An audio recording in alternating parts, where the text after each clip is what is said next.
Charlie was jailed for 36 years in prison.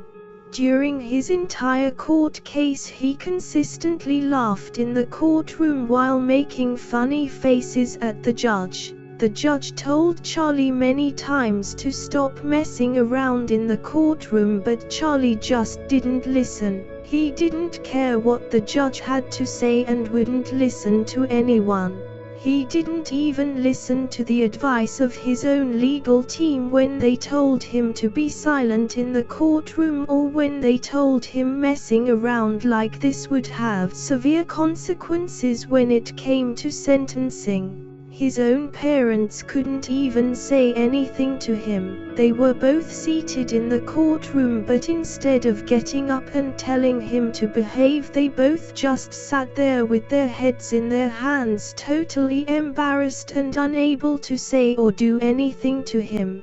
I think deep down they knew if they even tried to say anything to him, he wouldn't even listen to them. The last time Charlie's father tried to discipline him, it didn't end well. Charlie ended up grabbing his father by his shirt with his left hand while slapping him multiple times with his right hand. He only stopped slapping his father when his right hand started to hurt due to the amount of slaps he was giving him. Charlie now had a sinister look on his face and could see the fear in his father's eyes.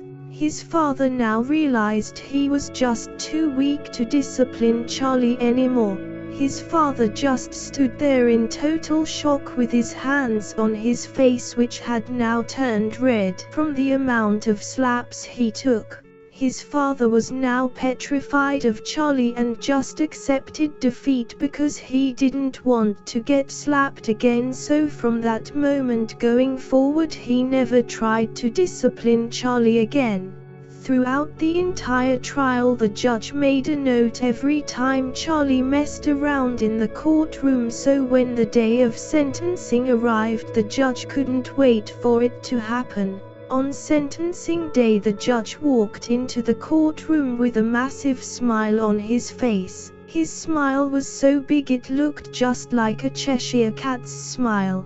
As the day progressed, Charlie noticed something very different about the judge. He noticed the judge just couldn't stop smiling. The judge normally looked miserable and upset, but today he was happy and on cloud nine. Charlie thought to himself, this judge can't do anything to me. I'm white and I'm from a rich family, so he will have no choice but to just let me go. Charlie's luck was about to run out because